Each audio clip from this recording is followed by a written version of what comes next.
আমরা একটু হুগলির দিকে নজর রাখি, নদিয়ার দিকে একটু নজর রাখি। বিশ্বজিৎ মিত্র আমাদের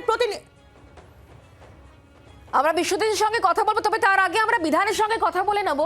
এই মুহূর্তে আমাদের সঙ্গে বিধান রয়েছেন, আমাদের প্রতিনিধি বিধান। কলকাতায় যারা রয়েছেন তারা তো অনুভব করলেনই ভূমিকম্প, তুমি যেখানে রয়েছো সেখানে কেমন সাধারণ মানুষ বলছেন, তারা কতটা আতঙ্কিত ভূমিকম্পের জন্য? দেখো শুক্লা, একদমই কলকাতার পাশাপাশি জেলাতেও কিন্তু এই কম্পন অনুভূত হয়েছে এবং হুগলিতে আমি যেখানে রয়েছি এই মুহূর্তে সেটা হচ্ছে চুঁচুড়ার যে আদালত, সেই আদালতে এবং আদালতের দোতলায় কিন্তু যথেষ্ট ভালো অনুভূত হয়েছে কম্পন।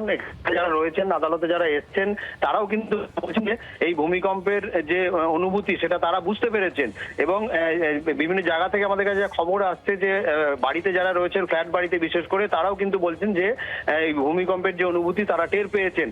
অর্থাৎ মাত্র 2-2.5 সেকেন্ডের যে ভূমিকম্প, সেই কম্পন কিন্তু অনুভূত হয়েছে বেশ ভালো রকমই। যারা রাস্তায় ছিলেন, গাড়ি চালাচ্ছিলেন, তারা হয়তো অতটা বুঝতে পারবেন না, কিন্তু যারা রয়েছেন, দাঁড়িয়েছিলেন বা বাড়িতে রয়েছেন, তারা কিন্তু যথেষ্ট ভালো রকম টের পেয়েছেন এই ভূমিকম্পের অনুভূতি। শুক্লা, ধন্যবাদ বিধান। বাংলার আওয়াজ, বাঙালির আবেগ, জি 24 ঘন্টা।